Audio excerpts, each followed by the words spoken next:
Good morning, Leopard Nation. My name is Victor Pena, the principal at Vleck Elementary, and I'm really excited to try this new tradition that we're going to try to start up, and it's the Domino cereal effect. And so the reason that we're doing this, we're going to donate all of this cereal to the local food pantry for those who need it the most during the holidays. But we just want to say thank you to the community members and to also all the students that kind of helped us in this process to get this done. I'm really excited about it.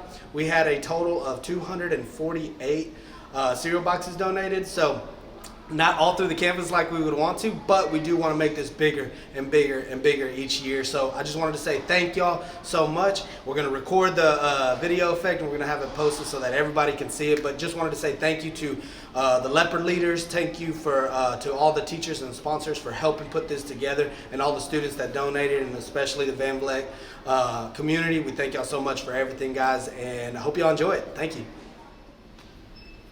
Without further ado,